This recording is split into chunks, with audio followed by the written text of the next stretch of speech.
Although it's not visible to the eye, there's an omnipotent force that has a powerful effect on this nation of ours. Amplified by newspaper editors and talkback hosts, it's something that we find irresistible, even as it eats away at our very core.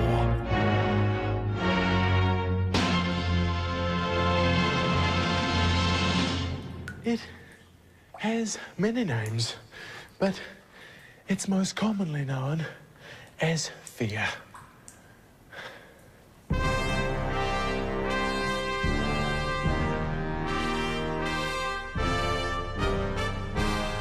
frightened man first stands like a statue, motionless and breathless. The heart beats quickly and violently. New Zealanders have been living in a state of almost constant fear since the day that Kupe first struck bad weather. But he could never have imagined that one day increased maritime safety would almost be his people's undoing. The artificial beacon which shines atop this lighthouse is a monument to fear. For the local settlers afraid of shipwreck, it was a friend. But for local Maori, it was most certainly foe. The construction of the lighthouse at Taranaki was delayed by local Maori from nearby Parihaka, who staged a peaceful protest just a few months before the infamous invasion and eviction of their nearby settlement.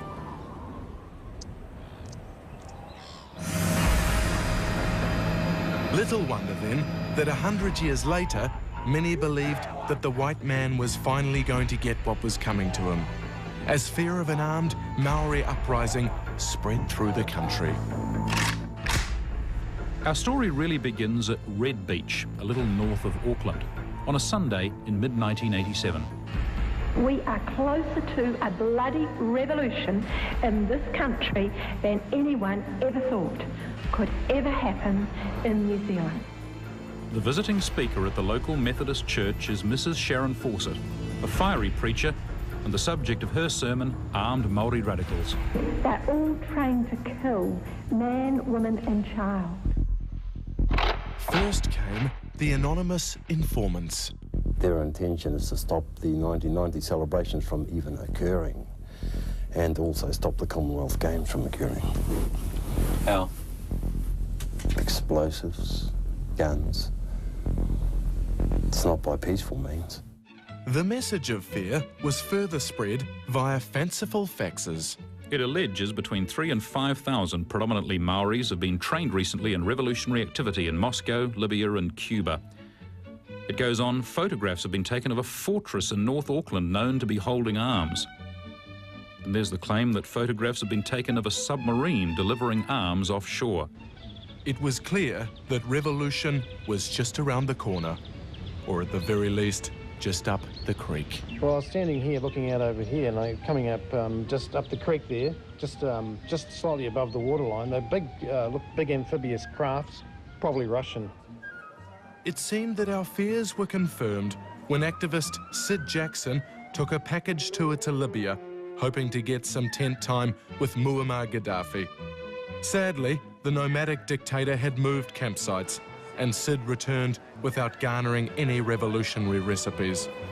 But he did give Piggy Muldoon the chance to try to frighten us just a little.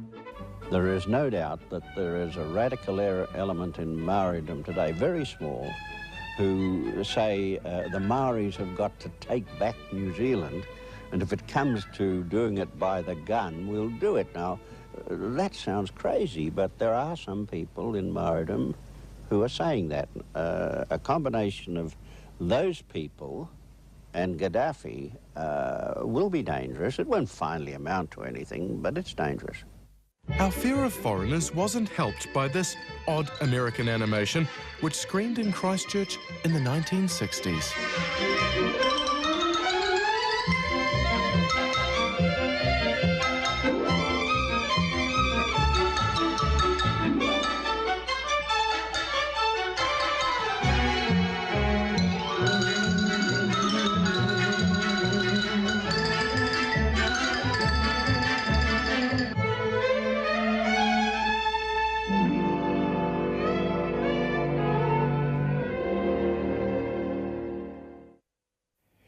that we humans are characterised by two great fears that other animals are protected from.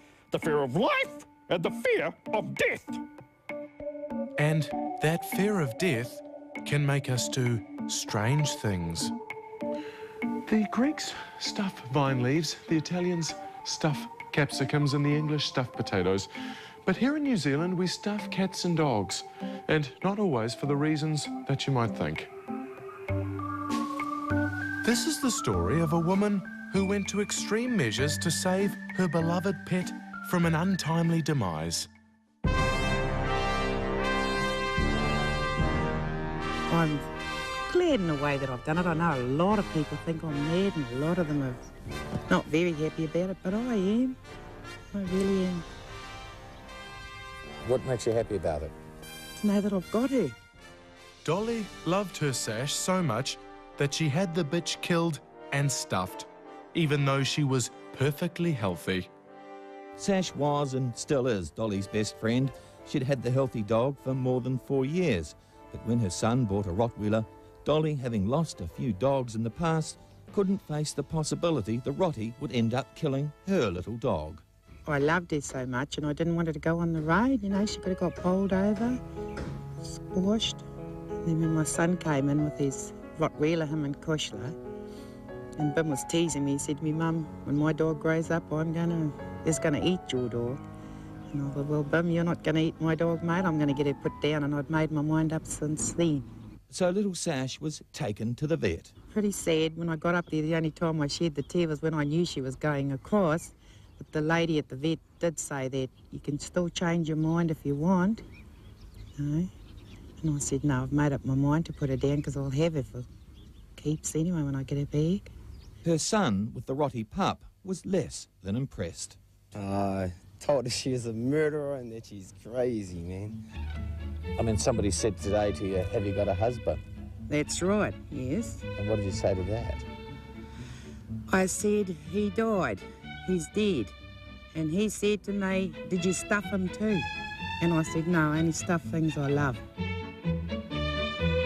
But, as we'll soon see, fear drives people to undertake all manner of unorthodox undertakings.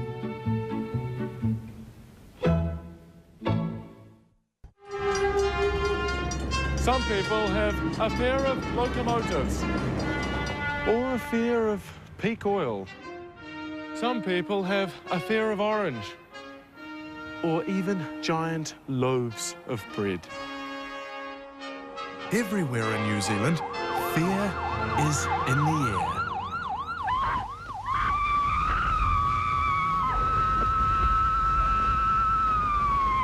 For as long as we've had a broadcast media, they've had us almost perpetually petrified. Generally, we know little about the criminal mind. Society is constantly at risk from the warped and the unhinged, for whom brutality may be only a thought away. The camera never lies, so we believed it when the television cameras of the 1960s revealed a nation victimized by violent crime. Reconstructions brought home the threat. It was black and white. A nightmare in noir. Little wonder there were seemingly sane people crowing the cause of corporal punishment. You've got to have something that's short and sharp and leaves an impression.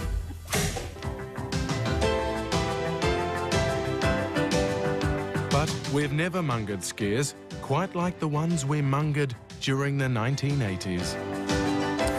Tonight on Faithfully Yours, we're the first of two programmes looking at a problem so horrible to contemplate that many choose to pretend it just doesn't exist.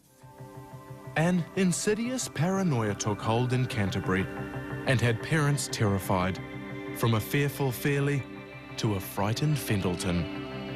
It's not clear whether the problem is greater in Canterbury than elsewhere in New Zealand, but what is known is that the incidence of sexual abuse of children here is at least as bad as anywhere else in the country. Here's Peter Dwan. Children. Some people believe that they're our greatest resource. Others label them our greatest victims. This year in Canterbury, hundreds of children will be sexually abused. many by their fathers or by other members of their own families. The children will be psychologically scarred for the rest of their lives. Their innocence and their faith and trust in their own family and friends will be shattered. Statistics were to blame. They were the harbinger of horrible mistruths. We were told that up to 1 in 4 girls and 1 in 10 boys will be sexually abused by the time they're 16. And although we now know the stats were wrong, the damage was well and truly done. And today, parental paranoia has reached giddy new heights, a condition known as boogeyman anorexia neurosa. Some say we're too protective of our children these days. Others say you can't be too careful. It's hard to believe that we used to let kids walk to school on their own or ride bikes without stack hats. Indeed, life in New Zealand used to be carefree, fun and safe. But then in 1978, a panel of New Zealand's greatest minds revealed how even the humble Kiwi holiday could spell certain death.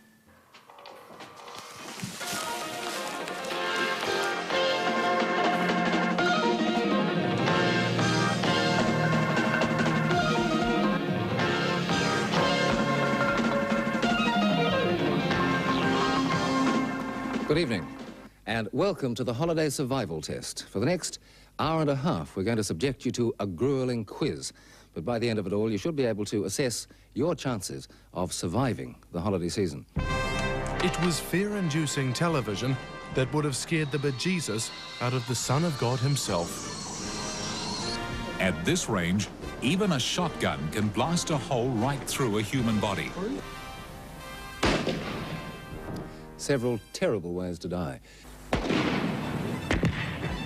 Here's what a direct hit would have done, and a near miss. And question 2, a disaster that's becoming all too common.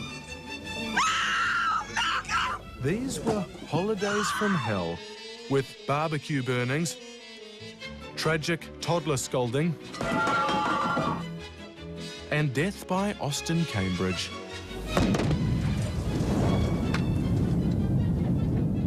Terrifying, isn't it? And that's only 4 gallons of petrol. You'll have double that amount or more in your holiday vehicle.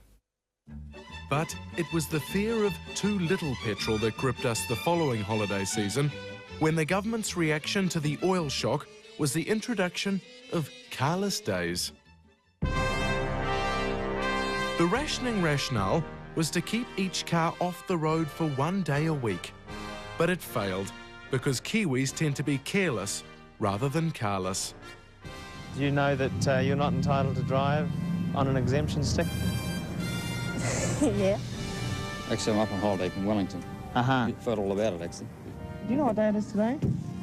Tuesday. Do you know what your carless day sticker says on the front of your car? My God, I've just come to New Zealand. What do you think of the carless days? I reckon it's a waste of time. It doesn't save any petrol. I drive anyway.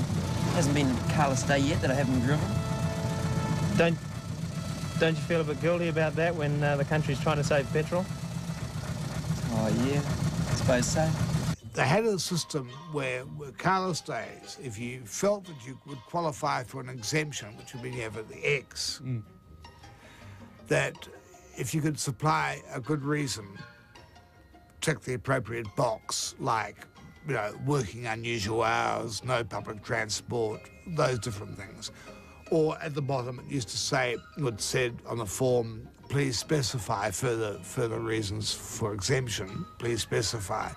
I wrote 2 piss to know what day it is, which was sort of true. You know, I wouldn't have a clue whether it was Wednesday or Tuesday. I wouldn't really know.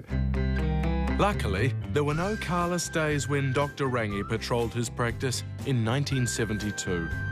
But the popular sitcom dealt with another great fear of the time, sexual dysfunction.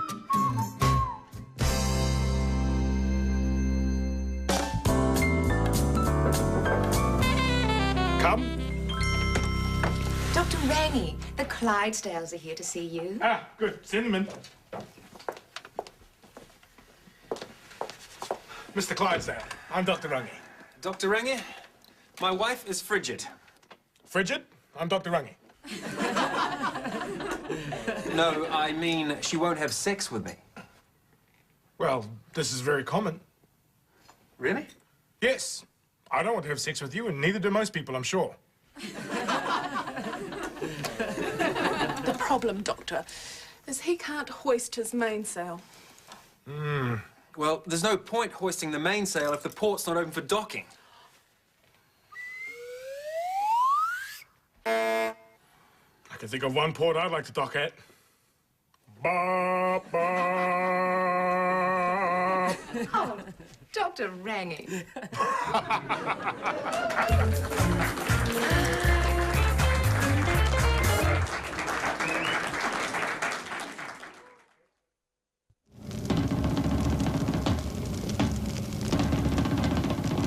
From the dawn of time, there's been one obsession that has troubled every civilization, from the Egyptians to the Moriori.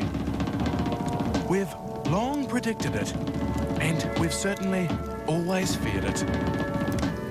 It's a monstrous, inconceivable thing, and it can be described in 2 words. The end.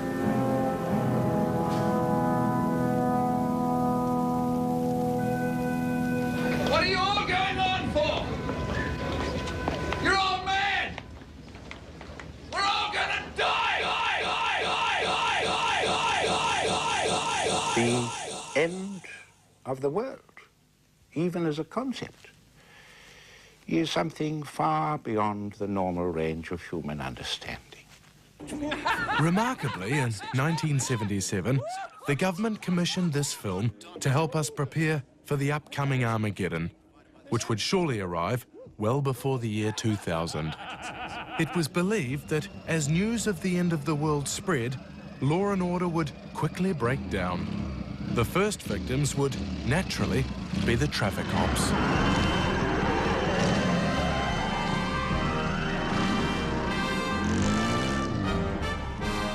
Fear takes over very easily. Fear of a different Armageddon gripped us in the 1980s and put the PTA on red alert. Marianne, What? I'm talking, all right? That's it. You big guys, go to the back of the queue. Repugnant, bloody violence ejaculated from the television onto our children's faces, threatening to turn our placid playgrounds into abattoirs of octopus clamps. All this part of his forehead and his head, I'm not sure what happened, but it became rather mushy and sort of all soft, and as a result, evidently, of this hole being used by one of his friends. It was all thanks to professional wrestling. As proof of its power to influence, New Zealand's first ever recorded playground injury occurred only 15 minutes after the inaugural televising of a local bloodfest called On the Mat. And lo, bloodlust was set loose amongst our Marmite-mouthed innocents. Do you wrestle yourself? Oh, sorta. If the boys are mean. When they are wrestling, they don't know where to draw the line. Incapable of telling reality from tellity, our tender tots turned lunchtime into Lord of the Flies. These not-so-lofty Blomfelds had moves that could well take an eye out, like the coat hanger, the O'Driscoll, and the skid mark-inducing flying wedgie. The great wrestling debate's been quiet for a couple of months, but no matter how amusing the airings or perky the warning, the underlying message was of horror. Our reporter Kerry Woodham has a headlock on that story. We now had mid-witch cuckoos pecking themselves to death on the jungle gym or killing their own mothers. He had control over me, just a bit passed out, you know, I was great big black spots coming at you and couldn't breathe. Mothers who were mysteriously rendered incapable of turning off 2 appliances at once. You can switch the television off. Yes, I could try and do that, but I doubt very much whether we've got 2 TVs in the house. The other one will go back on quick as look at you. Peace studies were inaugurated to help stop the carnage. So that we're nicer people, okay.